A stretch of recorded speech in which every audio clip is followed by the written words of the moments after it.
Look, I've been waiting a really long time to say this, so I'm going to say it today.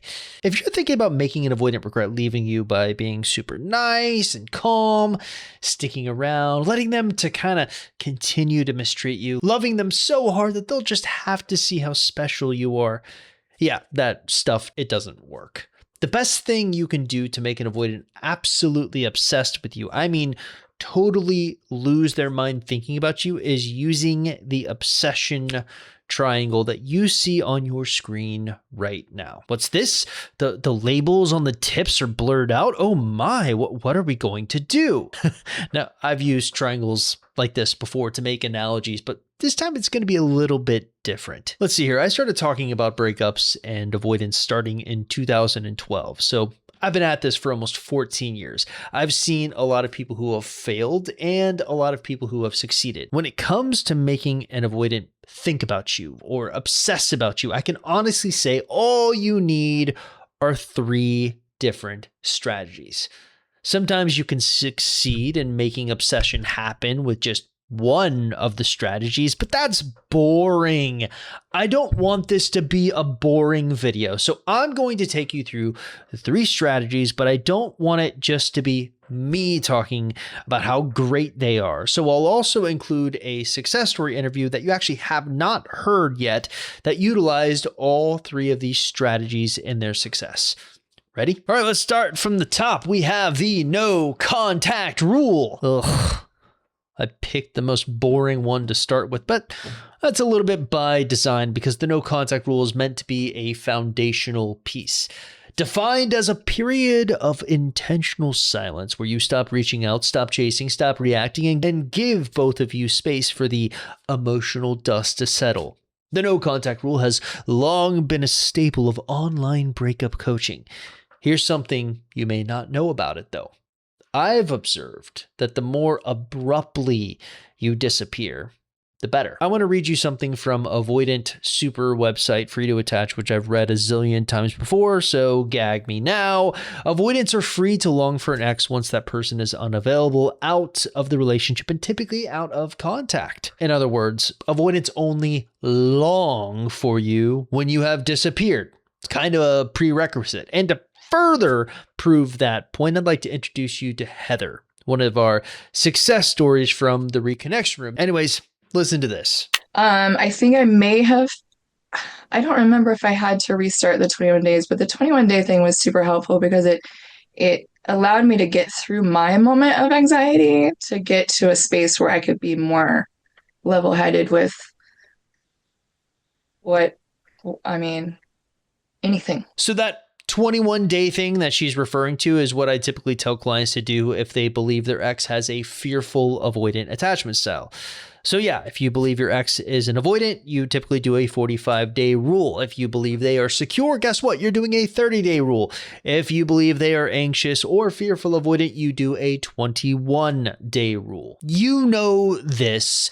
You've watched my stuff before. This is nothing new. Notice though, how Heather really talks about how no contact makes her more level-headed. Now you know why I say it's kind of the foundational piece, because it leans seamlessly into the next point of our obsession triangle.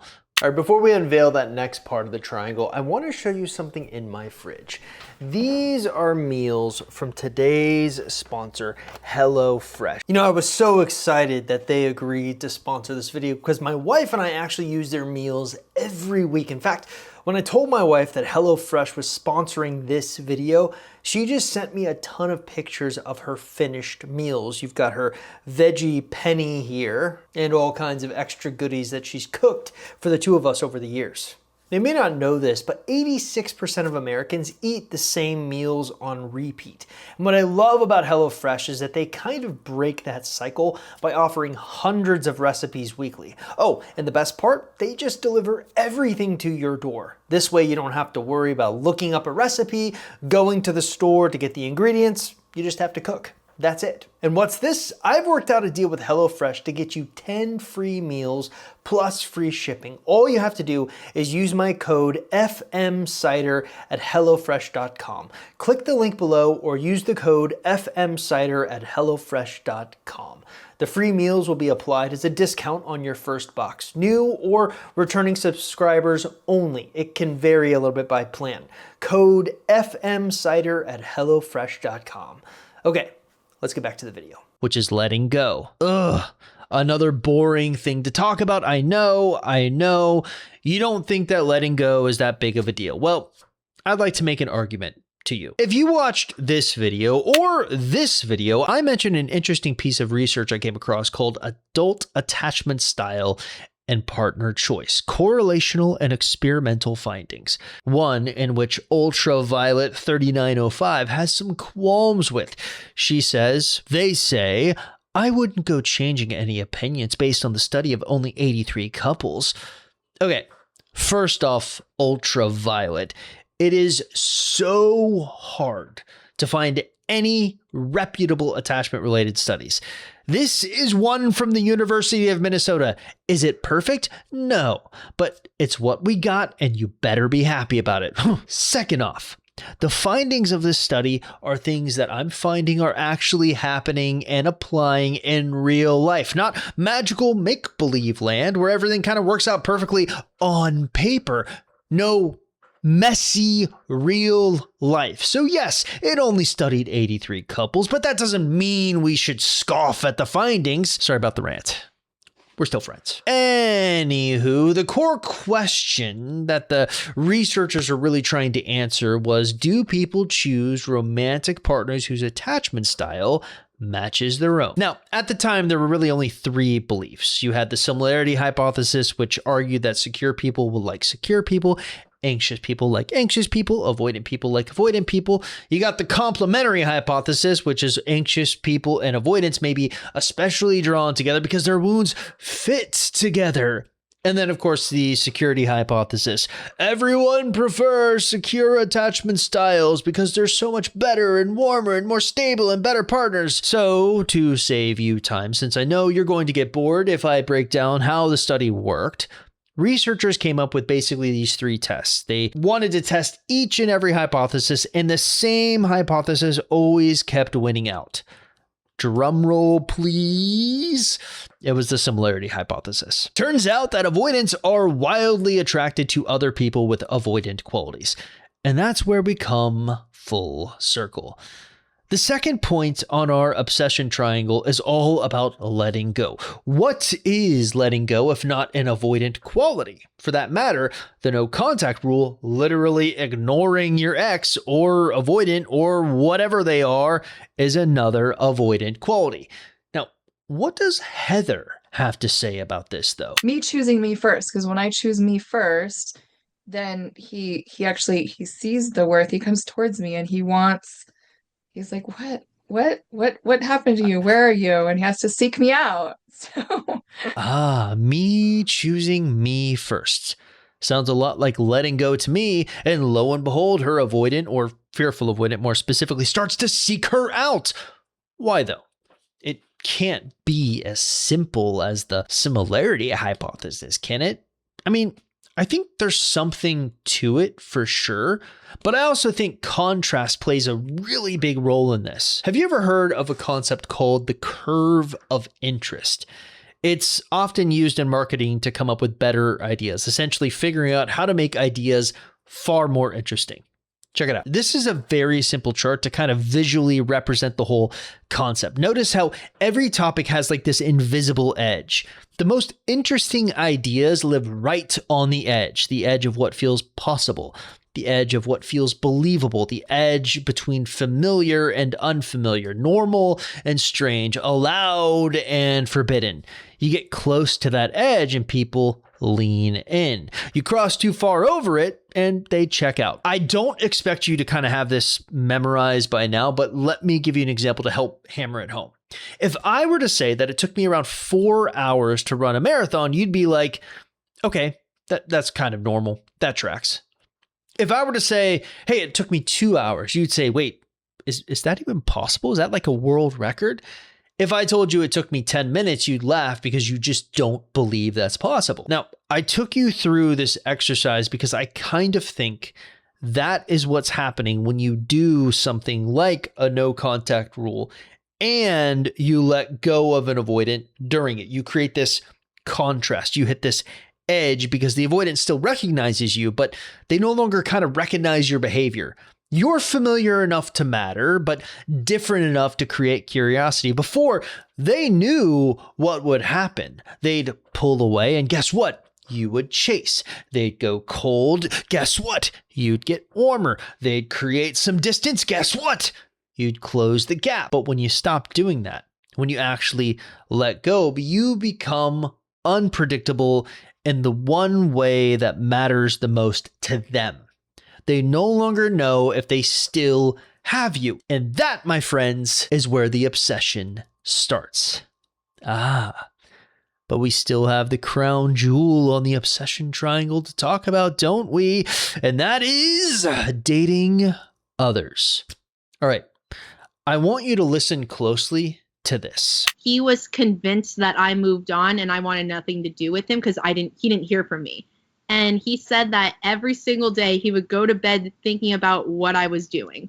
Like what I did during the day, who I met, everything. Am I dating someone new? Did I move on? But really, I didn't move on. I just fell in love with myself. That was Becca, a woman I interviewed over 5 years ago after she got an avoidant back. Now I want you to listen to this. Did he ever say anything about you dating other guys while you were apart?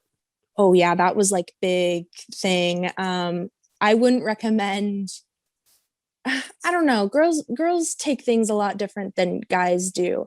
To me, it wasn't a big deal. It was just me trying to find myself and figure out who I am, what I want, and experiencing more things because I haven't been in a lot of relationships. And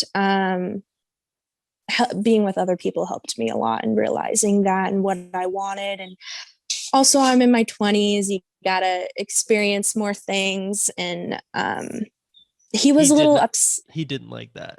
No, he was a little upset with that, and I don't know. He made it. That was Harley, another woman I interviewed after she got her avoidant back. Ooh, listen to this one. And the only way for me to move on was to show myself this guy is not on a pedestal. There are other guys that hold a much higher place than him. And I need to go prove to myself there are other high quality men out there. And this guy that I think I love so much is not my whole world. So that was my purpose. In the process, they did make me feel absolutely amazing. That was Jamie, yet another woman I interviewed who had an avoidant beg for her back. Now, are we noticing a theme yet here, or should I keep going? Because I could keep going. In fact, I did keep going. On my YouTube channel, I have this playlist called Success Stories. In total, there are 43 videos in it, but only 37 of those 43 are actually long form interviews. Well, like I said, after 30-ish hours of listening to those 37 long form interviews and taking notes, I began to realize that there are 3 types of success stories. We have type 1, which is where you have people like Jamie here who dated someone new after their avoidant broke up with them. And then, of course, you have type 2. You have the people like Becca and Harley whose avoidants were haunted by the fact that they could be dating someone new. And then, of course, you have type 3, the people who never try dating anyone else at all, and then their avoidants just come back.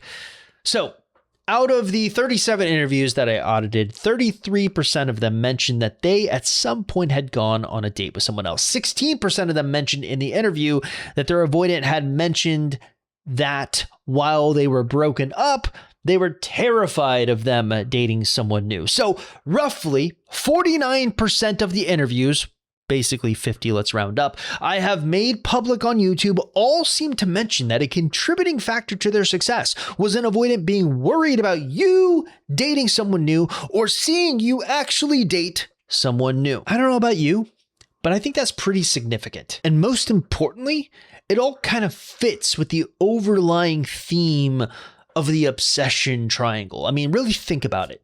So far, we've talked about the no contact rule, you removing yourself from an avoidance orbit, letting go, you moving on from an avoidant, dating other people, you literally replacing an avoidant, or them having the fear that you're going to replace them. So what does this tell us? I think it tells us that the obsession triangle is not really about playing games, which is how people are going to perceive it. I got no control over that. That's just how it will be. In my opinion, though, the obsession triangle is all about removing certainty, because the thing that makes an avoidant obsess is not your availability. It's the sudden fear that your availability is just gone. Remember what I said about the no contact rule. It works best when it's abrupt. When it's one day you're there, the other day you're not. No contact removes access. Letting go removes emotional dependence. Dating others removes the assumption that they are still your only option. And then when you combine all three, you create the one thing that avoidants are almost never prepared for. A person they thought would always be there who suddenly might not be.